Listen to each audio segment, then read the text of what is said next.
Good morning students. पिछले video में हम लोग बिहार बोर्ड द्वारा जारी मॉडल सेट का क्वेश्चन नंबर 1 से 20 तक ऑब्जेक्टिव सॉल्व किए थे। इस वीडियो में हम लोग क्वेश्चन नंबर 21 से ऑब्जेक्टिव सॉल्व करेंगे। चलिए देखते हैं। क्वेश्चन नंबर 21 में कह रहा है, क्वेश्चन नंबर 21 में दिया हुआ है कि integration of sine x from -π/4 to π/4। जैसा कि आपको पता है, ये जो साइन एक्स है ये ऑड फंक्शन है, क्योंकि साइन माइनस थीटा क्या होता है, माइनस साइन थीटा। यानी साइन माइनस एक्स को हम लोग क्या लिख सकते हैं, माइनस साइन एक्स लिख सकते हैं। तो इस प्रकार साइन एक्स जो होता है वो ऑड फंक्शन है। ऑड फंक्शन में क्या होता है, -a टू a के लिमिट में उसका वैल्यू तो 0 होता है। तो 21 का ऑप्शन नंबर ए बिल्कुल सही है।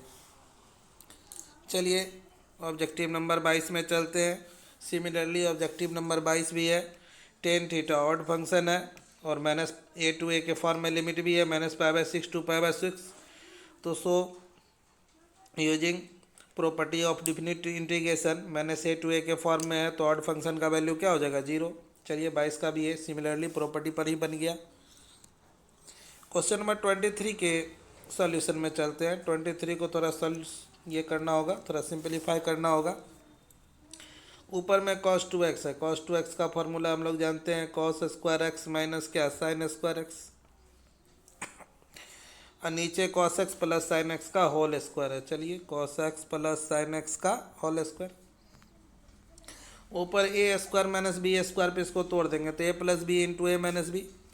तो जो cos plus sine into cos minus sine आएगा, तो ऊपर जो cos प्लस साइन आएगा नीचे के cos प्लस साइन को एगो को कैंसिल कर देगा, सॉरी।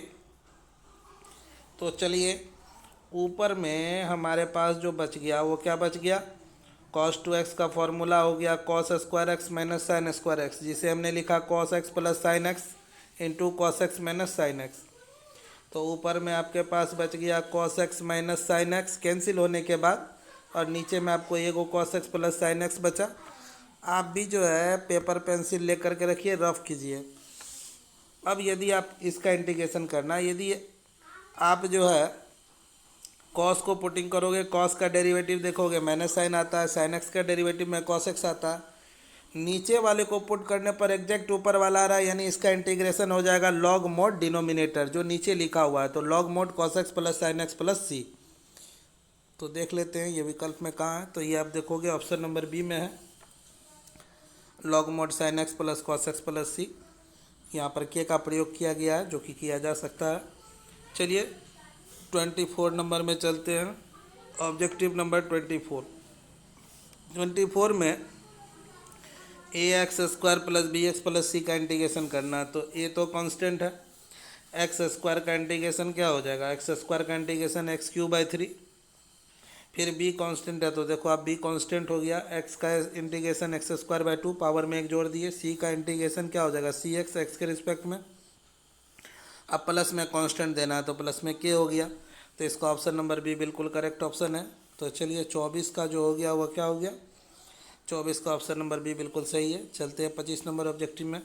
25 नंबर ऑब्जेक्टिव में यदि आप चलोगे तो 25 नंबर ऑब्जेक्टिव कहता है 12√x का हमको इंटीग्रेशन करना है।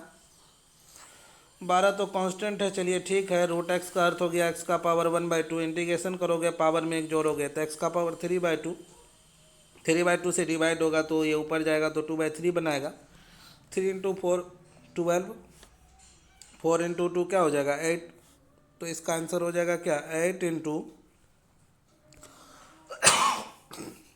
सॉरी, तो 4 × 2 हो गया 8 इंटू एक्स का पावर 3/2 प्लस सी। इसका ऑप्शन नंबर बी देखोगे आपको बिल्कुल करेक्ट आंसर होगा। तो 25 का हो गया ऑप्शन नंबर बी। तो चलिए अब चलते हैं हम लोग ऑब्जेक्टिव नंबर 26 में। ऑब्जेक्टिव नंबर 26 कह रहा है 3/√1 माइनस 9x², यही है। 3 कांस्टेंट है, इसको बाहर कर लेते हैं। और भीतर में आपके पास बच गया dx/√1 को आप 1 का स्क्वायर लिखोगे, माइनस 9x² को क्या लिखोगे, 3x का स्क्वायर। अगला स्टेप में आप तोड़ दोगे dx/√a² माइनस x² के फॉर्मूला पे। क्या होता है फॉर्मूला, 3 तो इधर बाहर में कांस्टेंट है, फॉर्मूला होता है उसका साइन इनवर्स एक्स यानी 3x बाई में a की जगह पे 1, x का गुणांक यहाँ पे 3 है तो 3 से आपको डिवाइड करना होगा तो बाहर का 3 कैंसिल हो जाएगा तो केवल साइन इनवर्स 3x बचा। तो आप देख लो साइन इनवर्स 3x प्लस के ये आपको ऑप्शन नंबर सी में मिलेगा। तो इसका ऑप्शन नंबर सी जो है वह बिल्कुल क्या है, सही है। तो आपको 26 का ऑप्शन नंबर सी। चलते हैं 27 नंबर ऑप्शन में, 27 नंबर ऑब्जेक्टिव में। 27 नंबर ऑब्जेक्टिव का हम लोगों को जो कि फार्मूला बेसिस है dx/1 + x² का इंटीग्रेशन करना है। 1/1 + x² का इंटीग्रेशन होता है tan इनवर्स x + c। तो ये इसका ऑप्शन नंबर बी बिल्कुल सही है, tan इनवर्स x + k। चलिए तब 28 नंबर ऑब्जेक्टिव में, 28 नंबर ऑब्जेक्टिव जो बोल रहा है वो कह रहा है 1/sin² x का इंटीग्रेशन करने। 1/sin² को हम लोग क्या लिखते हैं, कोसेक स्क्वायर तो लिख ही सकते हैं। कोसेक स्क्वायर का इंटीग्रेशन क्या होता है, -cot x + c। -cot x + c आप देखोगे तो यहाँ पर इस तरह का ऑप्शन आपको दिख रहा है k - cot x, यानी 28 का ऑप्शन नंबर सी बिल्कुल सही है। चलते हैं 29 नंबर ऑब्जेक्टिव में। 29 नंबर में आप चलोगे तो 100 × dx का करना है। तो 100 तो कांस्टेंट, dx का इंटीग्रेशन क्या हो जाएगा, x, अब प्लस में कांस्टेंट देंगे, कांस्टेंट में आप k का प्रयोग कर सकते हैं। तो 100 × x + k आप देखोगे तो ये ऑप्शन आपको ए में मिलेगा, ए बिल्कुल सही ऑप्शन है। तो चलिए 29 का ए बिल्कुल सही है। चलते हैं अब 30 में। 30 नंबर ऑब्जेक्टिव को यदि आप सॉल्व करोगे तो 30 नंबर आपको ऑब्जेक्टिव जो बोल रहा है वो बोल रहा है 4 x का इंटीग्रेशन करने। 4 x को a का फॉर्मूला पे तोड़ेंगे तो a x का होता है a/log a यानी log 4, प्लस में आप कांस्टेंट डाल दो के। अब 4 को अब log 4 को फार्मूला पे तोड़ोगे log के फार्मूला पे, तो 4 को हम लोग 2 का स्क्वायर तो लिख ही सकते हैं। अब log m⁴n का फार्मूला होता है n log m, तो n यानी 2 आ जाएगा आगे, 2 log 2 यानी log 4 को आप लिख सकते हो 2 log 2, बिकॉज log 4 को 2 का स्क्वायर तो लिख ही सकते हैं। तो 4 x/2 log 2 ये बिल्कुल सही ऑप्शन होगा। और यदि आप देखोगे अच्छे से तो आपको ऑप्शन नंबर डी में सेम टू सेम ऑप्शन मिलेगा, 4 x/2 log 2 प्लस में k। इस वीडियो में छात्रों इतना ही। Thank you.